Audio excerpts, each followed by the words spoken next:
Everyone. आज हम continue करेंगे अपनी रीडिंग को और जो हमारा फर्स्ट सबसेक्शन है फर्स्ट चैप्टर का वो है the menstrual cycle in 2 halves. जो आपकी पूरी मेंस्ट्रुअल साइकिल है 28 डेज़ की, कुछ लोगों में 30 डेज़ की हो सकती है, किसी में 25 डेज़ की हो सकती है, depending upon the personal. Generally एक साइकिल के अंदर 2 फेजेस होते हैं। फर्स्ट फेज़ होता है फॉलिकुलर फेज़ और दूसरा फेज़ होता है ल्यूटल फेज़। जो फर्स्ट फेज़ होता है फॉलिकुलर फेज़, ये आपका फर्स्ट डे ऑफ मेंस्ट्रुएशन से स्टार्ट हो जाता है। इसका मतलब ये है कि जिस दिन फर्स्ट दिन आप ब्लीड कर रहे हैं उस दिन से ये फेज़ स्टार्ट हो जाता है। और इसको फॉलिकुलर फेज़ इसलिए बोला जाता है क्योंकि यहाँ पे फोकस सिर्फ ब्लीडिंग पे नहीं हो रहा है, बट आपके जो ओवरीज़ हैं उनमें जो एग्स हैं वो मैच्योर हो रहे हैं, उस पर भी फोकस है। इसीलिए आप इसको ऐसे देख सकते हैं कि एक ही फेज़ में आप कुछ चीज़ों को लेट गो कर रहे हैं और कुछ चीज़ों को आप इनवाइट भी कर रहे हैं। दूसरा फेज़ है आपका ल्यूटल फेज़, और ये कब आपका स्टार्ट होता है? जब एग रिलीज़ हो जाता है आपके बॉडी में ओवरीज से, तब इसको ये फेज़ स्टार्ट होता है। तो इसमें ये लूसी पीच ये कहती हैं कि आपकी जो ओवरीज है ना, दे आर वेरी स्मार्ट। वो क्या करती हैं कि जब एग रिलीज़ होता है ना, उसके बाद एक टेम्प्रेरी ग्लैंड वो अपने अंदर बना देती हैं जो एग की स्पेस को ऑक्यूपाई करती हैं, ताकि एक रिमेम्बरेंस रहे ओवरीज को, और उसको हम कॉर्पस ल्यूटियम कहते हैं, जिसको लैटिन में जिसका मतलब है येलो बॉडी। और इसका काम क्या होता है कि इम्पॉर्टेंट हार्मोन को रिलीज़ करना, जिसका नाम है प्रोजेस्टेरॉन। तो जब आपका ल्यूटल फेज स्टार्ट हो जाता है तो वो ये कहती हैं कि इतना सारा पोटेंशियल आपकी बॉडी में एंटर करता है कि आपको ऐसा लगेगा कि आप एक ही दिन में दुनिया बदल देंगी। इतना सारा एनर्जी आपके अंदर आता है। तो वो ये कहती हैं कि इस एनर्जी को आप ऐसे तब तक यूटिलाइज कर सकते हैं जब तक ये फेज़ आपका ख़त्म नहीं हो जाता। वो ये कहते हैं कि इसी तरह आपकी जो पूरी साइकिल है फॉलिकुलर और ल्यूटल फेज़ के अंदर घूमती रहती है। It's like expansion and contraction. जिस तरीके से मून जो है ब्राइटर से डल जाता है, फिर डल से ब्राइटर फेज़ में आता है, इसी तरीके से आपकी साइकिल भी साइक्लिंग कर रही होती है। Next part of this chapter is lady hormones. इसमें हम धीरे धीरे बात करेंगे कि कौन कौन से हॉर्मोन्स हैं जो विमेन के अंदर प्रेजेंट है, उनका क्या काम है। फर्स्ट हार्मोन जिसके बारे में हम बात करेंगे वो है आपका एस्ट्रोजन। इवोल्यूशनरी बायोलॉजिस्ट ये कहते हैं कि एस्ट्रोजन आपका फर्स्ट एवर हार्मोन था जो इवॉल्व हुआ था, और यही एक हार्मोन है जो हमको एक विमेन बनाता है। ये जनरली हमारे जो फैट सेल्स है उसके अंदर स्टोर्ड होता है। इसी की वजह से जो हमारा बॉडी शेप है वो इसी की वजह से बनता है, और यही हमारी बॉडी को इतनी पावर देता है to create a life as well as sustain it.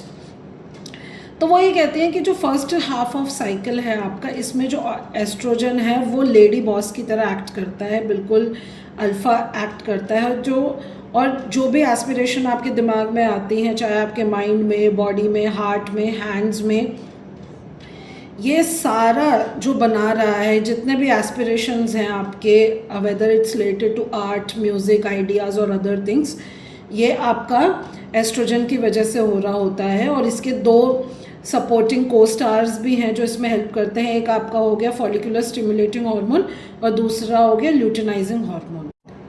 Next hormone आपके अंदर आता है टेस्टोस्टेरॉन। उतना अमाउंट नहीं है जितना मेन के अंदर होता है ऑफ कोर्स, बट हम थोड़े इससे थोड़े सेंसिटिव होते हैं, और ये हमारी बॉडी में गुड टाइम्स में प्रेजेंट होता है, not for the longer time but for the good time. तो इसका मेन जो फंक्शन है वो ये है कि it maintains our overall health, energy as well as bones and muscle strength and also our sexual desires. Next important hormone हमारा है प्रोजेस्टेरॉन, जिसको हम नेचर्स फील गुड हार्मोन भी बोलते हैं। तो लूसी पीच कहती हैं कि it has a calming effect as it soothes over all the excitement of ovulation, like an antidote to balance out the effects of estrogen. तो जब पीक प्रोडक्शन की बात होती है तो ये 100 टाइम्स हो सकता है एस्ट्रोजन के कंपैरिजन में।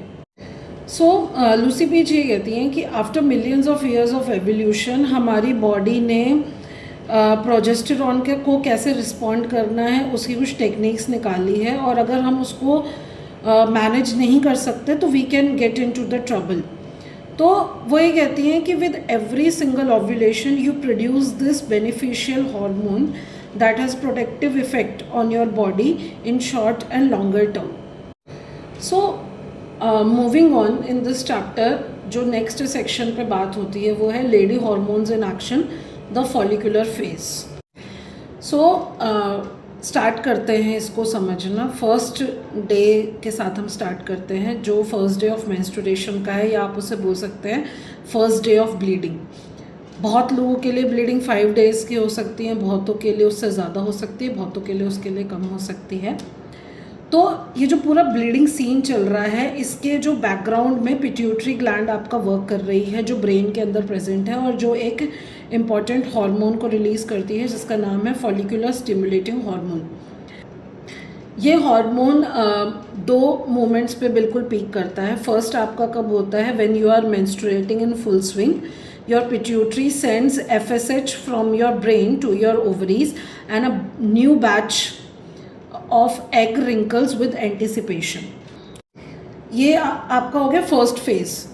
फॉलिकुलर फेज का भी जो फर्स्ट डे हमने अभी डिस्कस किया। दूसरा हम बात करेंगे pre ovulation phase, follicular phase का ही, जिसमें 6th डे की हम बात करते हैं, जो आप ये बोल सकते हैं कि आफ्टर यू स्टॉप ब्लीडिंग।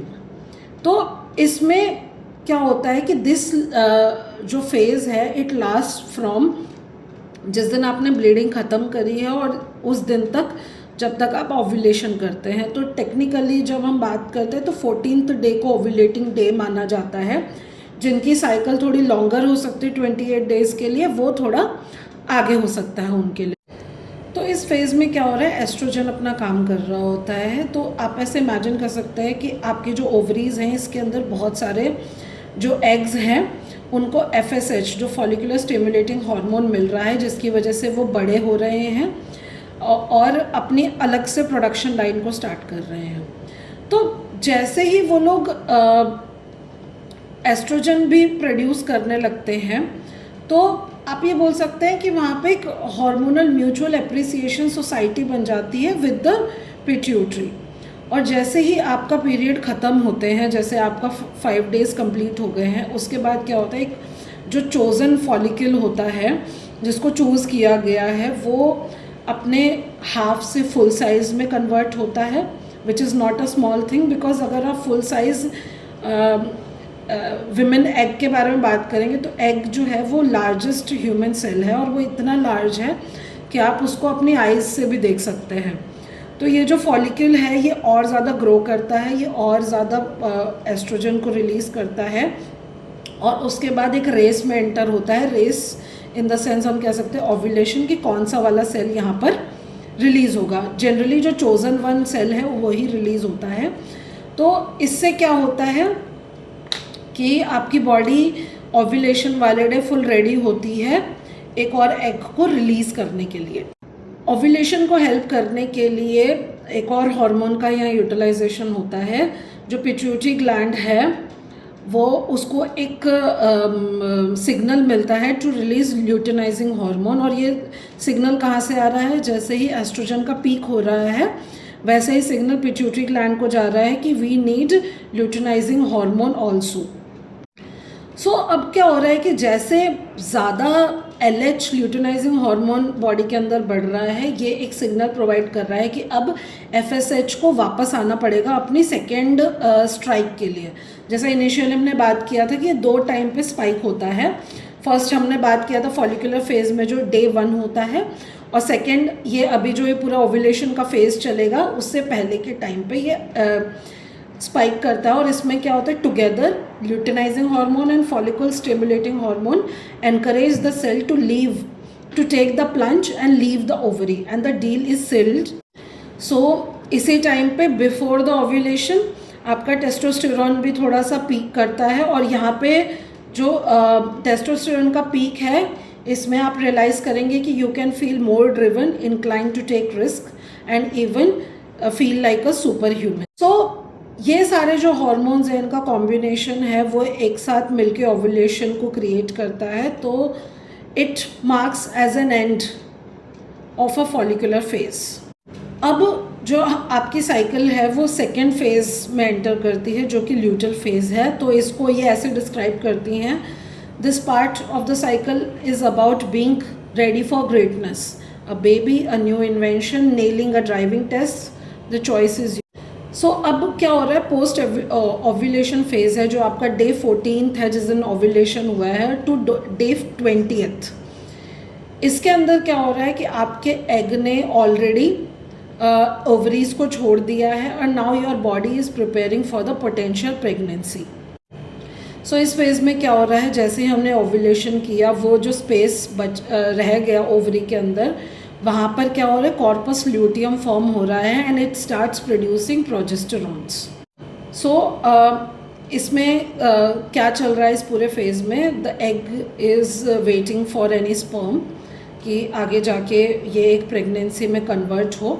तो इसमें गोल्डन रूल क्या चल रहा है, ये जो गोल्डन ग्लैंड बोल सकते हैं या कॉर्पस ल्यूटियम बोल सकते हैं, ये क्या कर रहा है, वो इतना प्रोजेस्टेरॉन आपके बॉडी के अंदर रिलीज़ कर रहा है जिससे जो लाइनिंग ऑफ वूम है वो कम्प्लीटली प्रोटेक्टेड रहे इन केस आगे जाके जो एग है वो फर्टिलाइज होता है।